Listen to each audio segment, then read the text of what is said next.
Well, hello and welcome to the CMRTO Communication Workshop videos. We're going to be doing a video today of a workshop that I did as the Registrar of the College of Medical Radiation Technologists to members in October of 2014. And the first topic we're going to talk about today is communications. So my name is Linda Gough and I'm the Registrar of CMRTO. And what you see on the slide here is also a picture of our president, Donna Lewis. And Donna is a radiation therapist at Sunnybrook Health Sciences, or the Odette Cancer Center. And she's the president of the council, and I'm the registrar of CMRTO. So I take care of all the operations of the college as directed by council. I thought I'd introduce you to some of our directors who, as members of CMRTO, you might be interacting with from time to time. The first one is Caroline Morris. She's our Director of Professional Practice, and she takes care of all the registration issues. She also does a lot of practice questions. Annette Hornby is our Director of Quality Assurance, and so she takes care of all the quality assurance portfolios and works with the Quality Assurance Committee in the college. So both Caroline and Annette are medical radiation technologists. And Tina Langlois is our Director of Professional Conduct. So sometimes members might be interacting with her in relations to mandatory reports or complaints. So those are the individuals that you might be speaking to when you need to call the college about issues. And as you know, CMRTO is the regulatory body or the licensing body for medical radiation technologists in the province. And it's our job to regulate the activities of MRTs in accordance with two pieces of legislation, the Regulated Health Professions Act, or the RHPA, and the Medical Radiation Technology Act, or the MRT Act. It's mandatory for MRTs to be registered in order to practice in Ontario as a medical radiation technologist. So our job is mandatory registration, and we protect the public interest by ensuring that MRTs are qualified to practice and that they are practicing professionally.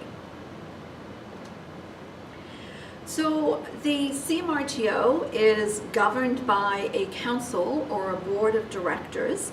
And on this slide we have a list of all the board members or the council members, and you can see there are members of the college, so medical radiation technologists, and you are able to vote for those individuals in elections that are held every 3 years. The other members are public members of the college, so they are appointed by the Lieutenant Governor and Council, or appointed by the government to participate in the CMRTO, and all the regulatory colleges have public members on their councils. A very important component of our mission to protect the public interest. So our council has been very busy working on strategic planning and communication, and in 2013 they did a full review and worked on a strategic plan that came or was approved by council in December of 2013, and it's a 3-year strategic plan commitment to excellence, and it is available on the CMRTO website. You can have a look at that if you would like. The council also reviewed the mission and vision of the college, and so the mission was confirmed as the mission of CMRTO is to regulate the profession of medical radiation technology, to serve and protect the public interest. And the vision is that the CMRTO is a future-focused, responsive, collaborative regulator committed to excellence. So those are the two pieces under which CMRTO does its business and meets its regulatory requirements as set out in the legislation. Council also developed some strategic and enabling goals as part of the strategic planning process, and you can see these here. And so there's one strategic goal, increasing awareness and understanding of the role of the CMRTO through communications with the public and members. And that's what we're going to be talking about and discussing in this session today. You can also see that there are 4 values that have been agreed upon for the strategic plan. And they are integrity, fairness, respect, and professionalism. So those are the 4 values of the CMRTO in our dealings both with the public and also with our members. So part of the strategic plan was to look at the college's communications and to refresh them, because many changes have been happening and in communications and social media, all those things. And so the College Council wanted to look at our communication strategy and look at updating it. And you can see here is a picture of Boyd Neal. He was the team lead. He works with Hill & Knowlton Strategies. And so the council hired some experts in the field to assist us in developing our new communication strategy. We started off by finding out what it is that our members, or MRTs in Ontario, are doing with their communications and with their electronic media, and also how they interact with the college. So we did a survey of members back in March of 2014, and the survey had 3 objectives. To examine the use of technology by members, and also to look at their comfort with the technology, to explore members' use of the CMRTO website and to identify areas for improvement, because we knew our old website was quite dated, and to identify the most effective channels for communication with members. So as we said, communication channels are changing, and we wanted to see when we would move towards more electronic communications. So the survey was conducted over 3 weeks at the end of February and into March, and we had a response rate of 24%, which is very good. It was a bit of a lengthy survey. It took about 15 to 20 minutes to complete. And our members, 24% of them, or almost 1,600, completed that. So that was great. And by participating in these surveys, it means that we have really good data and really good information on which to base our strategy. So thank you to all the members who did contribute your ideas and thoughts. What was interesting was the number of members, or how members were completing the survey. So 72% completed the survey using desktops and laptops, but 28% completed it with mobile devices, so either smartphones or tablets. And that's quite a change in the use of technology, and one that we see changing in society too. So there's much more acceptance, much more use of mobile devices over the traditional desktops and laptops. So what did we find in the survey? Well, we found that CMRTO members are well connected through technology, and that's no surprise, we know that. But that you prefer a range of methods to communicate with the college. So internet access, overwhelmingly 98% of members said they have internet access at home. And but there's a bit of a change between internet access at home and access at work. So although you may have access at work, only a third said they had access to a smartphone or a tablet during work hours. So that's interesting, because it means that MRTs are out working with patients and are not in offices or behind desktops, and you don't have access to the internet in your day-to-day activities. So we need to keep that in mind as we're looking at the communication. Comfort with technology, more than 3/4 of members reported being comfortable with computers and the internet. And again, we've seen a change there. So when we asked these questions over 8 years ago now, it was very different. So now there's been a big change. So 75% of members are very comfortable with internet usage. It was interesting, we asked about Facebook, and this was the area where members were most clearly divided. 1/3 thought Facebook is a great application, while another third felt exactly the opposite way. And there's some uptake with Facebook, but it's not as large as uptake with the internet, of course. And how are members using the internet? Well, you're doing very practical things like sending and receiving emails, checking the weather, and so those were seen as the most common uses. But members are also using it for online banking, booking tickets, those kinds of things. So there is transactional comfort too.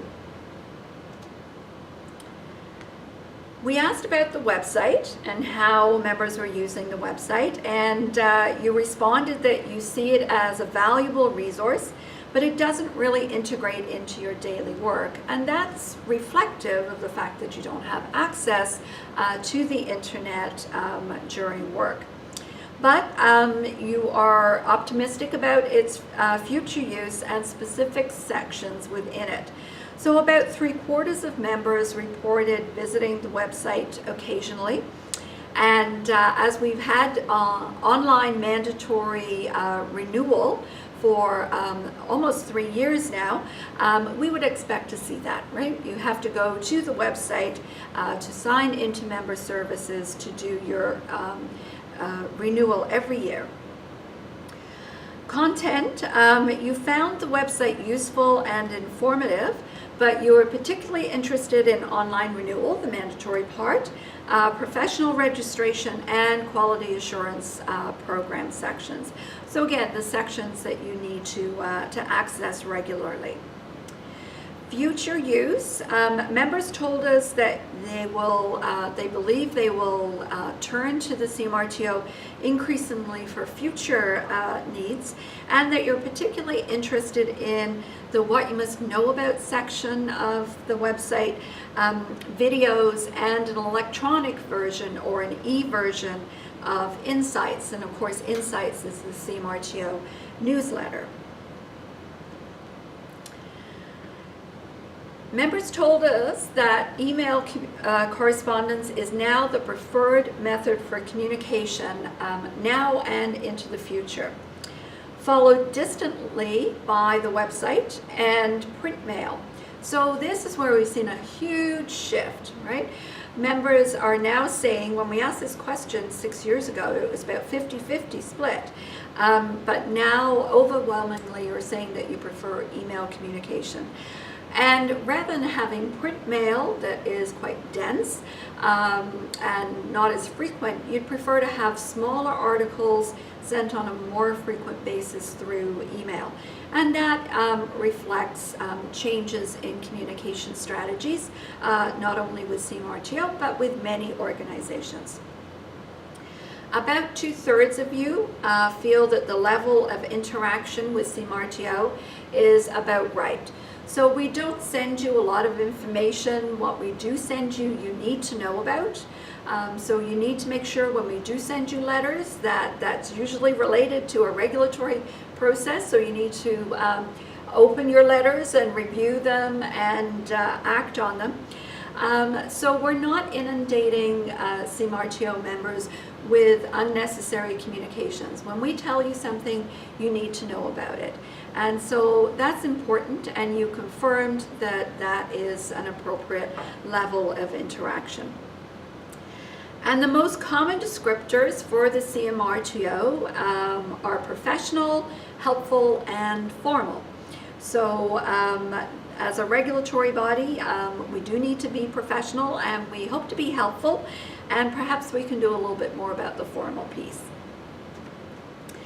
So based on the information that we gleaned from the survey, Hill and Knowlton developed some guiding principles for our communication strategy. and these were presented to Council earlier in the year. So the first one was that the CMRTO website should become a hub for communications rather than an archive of materials. In the past, it's been quite stagnant, and again, that's been because of technology. It wasn't always easy to change the website. So we put all our publications on there, and they stayed there. So now we're seeing that it's going to become more of a hub, more dynamic. Print publications are going to become increasingly redundant in the next 3 years in favor of web-based communications and electronic versions of current publications. So we will start to phase out some print publications. There is increased expectations for immediacy and engagement that traditional formats just are not able to deliver on.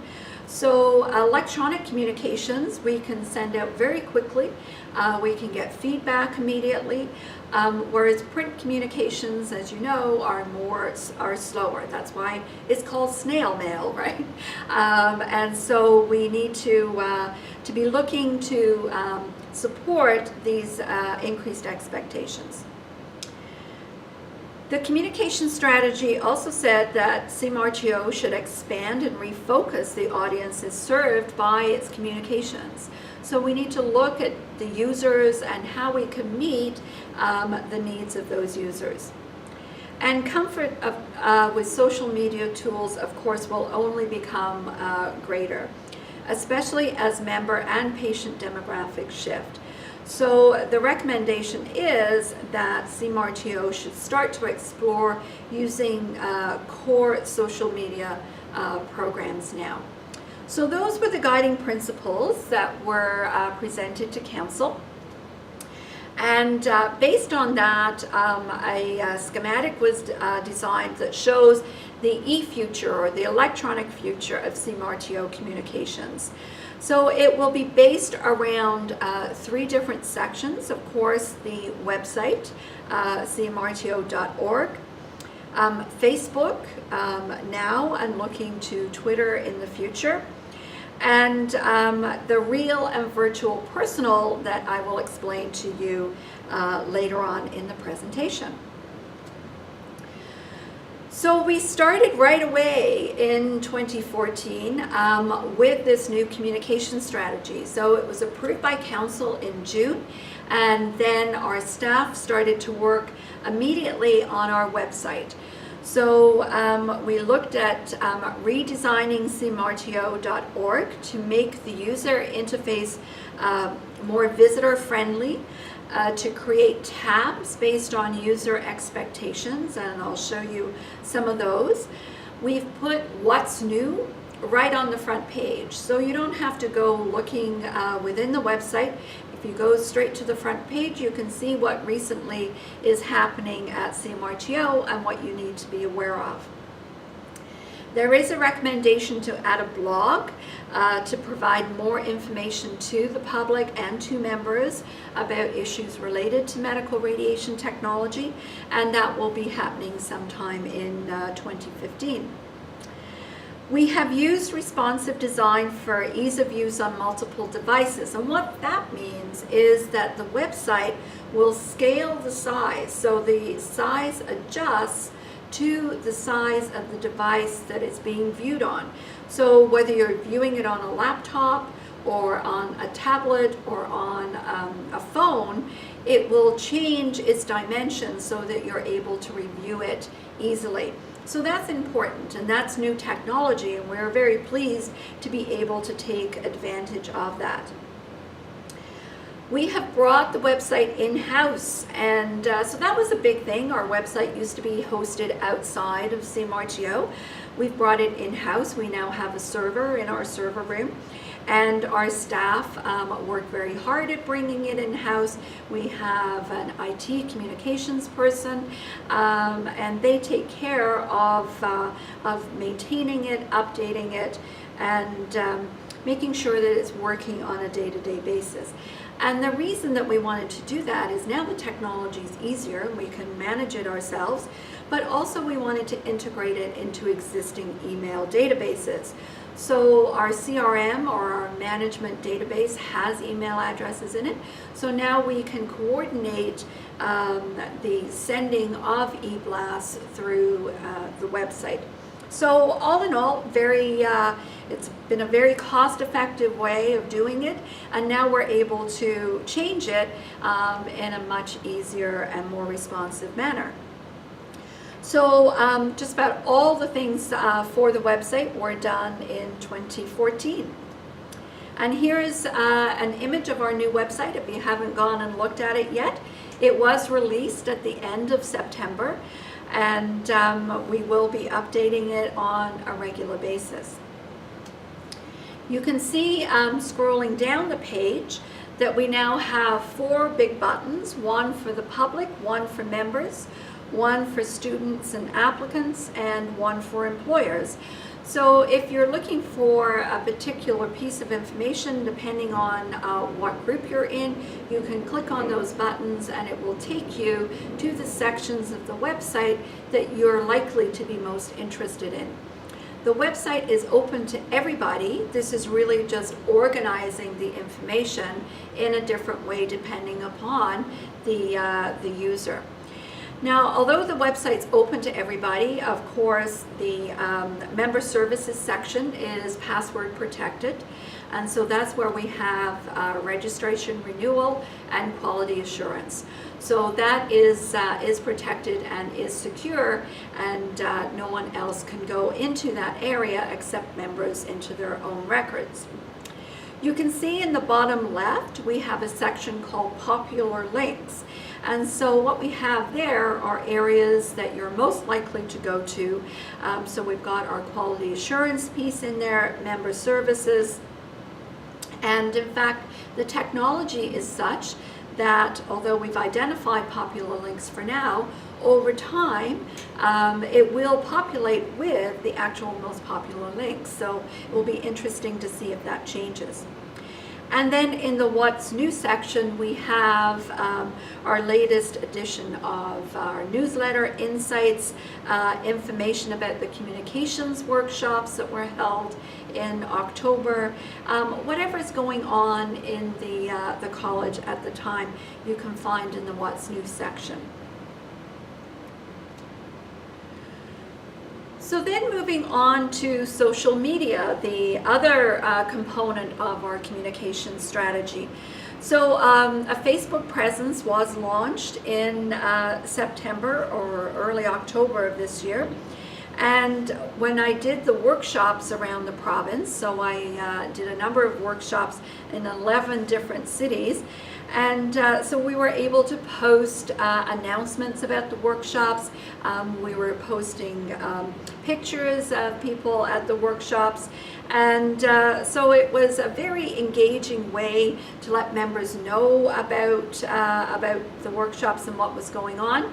And so from time to time we will be updating information on our Facebook page that members need to know about.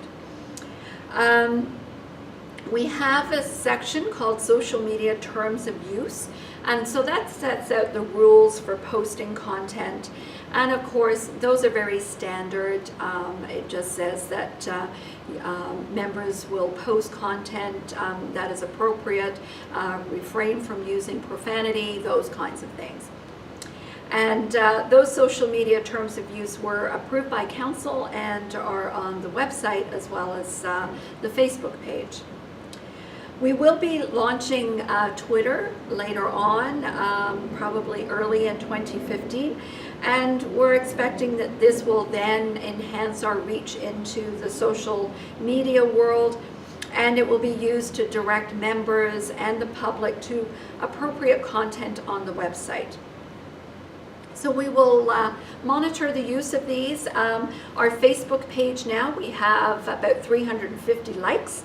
So if you're interested, go to the Facebook page and you can follow us so that you get automatic updates when we post new material to the Facebook page. And here is an image of what the Facebook page looks like.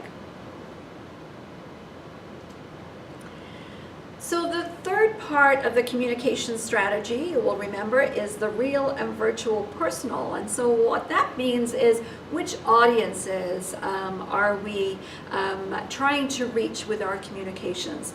And of course, the public of Ontario and CMRTO members will always remain as the key audiences for CMRTO communications because of our role to protect the public of Ontario, and also the need for us to communicate with members because you're the ones providing medical radiation technology services to the public. And so how do we do that? Well, through our print publications, we have our newsletter called Insights. And so what we're going to be doing with Insights is we're going to transition it to an electronic newsletter or an e-newsletter. And it will be published more frequently. So smaller articles, more frequent. And we will be distributing it as an email. So we're planning for it to become obsolete within the next 3 years, in favor of an expanded What's New section on the website and then regular blog postings. We have another publication called What You Must Know About. You probably have seen these. I know you have. They're in your binders, and also we send them to you from time to time.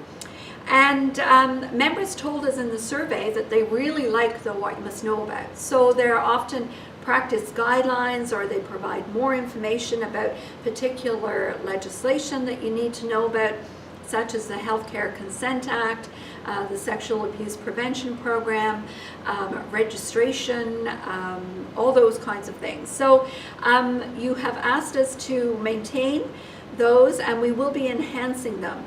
So they're available on the website, and we have now got a new search feature on our website that enables it to search PDFs, because of course they're on the website as PDFs. So you will be able to search through the What You Must Know About using our refined search feature. And we are expanding the topics, and we expect that we'll be having one about professional accountability in 2015. And of course, this one, Communicating with Patients, was distributed to you in September. New audiences and new strategies. So we now have an applicants tab on the website.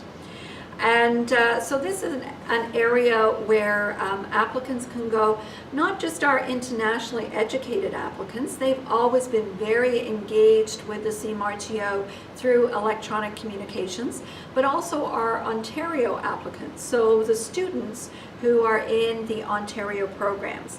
So we're going to be working with the educational programs around engaging the students more, or the applicants more there. We will be creating a What You Must Know About the accountability in the profession. So what it means to be a self-regulated professional. And that will inform new members about their responsibilities once they become a member of CMRTO. So that will be added to the applicant section too. Managers are an important audience, and the reason they're important is because, of course, they hire MRTs, and they need to make sure that MRTs are registered with the CMRTO before they hire them. So they use the public register section of the website quite regularly. And so what we want to do, because not all managers are MRTs, as you know. We know who the MRTs are, but we're not always able to reach the managers because they're not members of the college. So we are hoping to build and expand a database of managers' email addresses so that we can communicate with them directly around issues that they need to be aware of. And so then we can have email blasts for them around any what's new or blog postings that may be of interest to them. And then, of course, our students, we're hoping to create a video introduction to the college. and talk about the importance of accountability and self-regulation.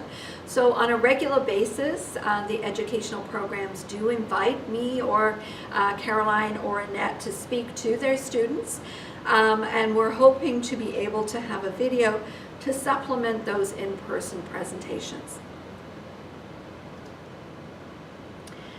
The other thing around our communications is to ensure a consistent tone and voice. So we're wanting to be professional and welcoming, but we also want to be efficient and helpful. So trying to tone down a little bit of the formal and trying to be more friendly. So that's one of the things that these videos are intended to do, is to make the communications and the content a little more accessible so that you're able to hear it in a different format than just print communications. The phone, we will continue to maintain our personal answering of all phone calls to the college.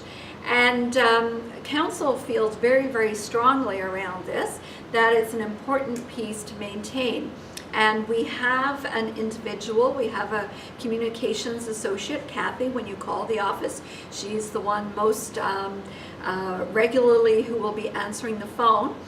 And the reason we want to answer the phone rather than have you go into voicemail is because when MRTs call the college, you're usually on a coffee break or a lunch break or calling us before you go into work. And because you don't have offices, you're out on the floor with your patients, it's very difficult for us to call you back. So we will continue to answer your calls and to answer your questions as soon as you do. Using videos. So this is an example of a new video that we're doing, and it will be embedded on our website. And the content will be educational, or perhaps we'll move to news announcements by video too. So lots of possibilities with our new website and our new social media. And then personal workshops. So we were surprised in this day and age of social media that members said, no, we still really like the face-to-face workshops with the registrar. And so when I did the Round the Province workshops to 11 cities in October, we had close to 500 members come out. And that is absolutely phenomenal. That's 7% of the membership came out in person at the end of a long day to listen to the registrar talk for 2 hours around current issues related to their practice in the college. And I love coming out and meeting with you. So I'm very reassured to see that you'd like to continue with those. And of course, we're posting a video of those workshops on the website, and this is the first section of the October workshops.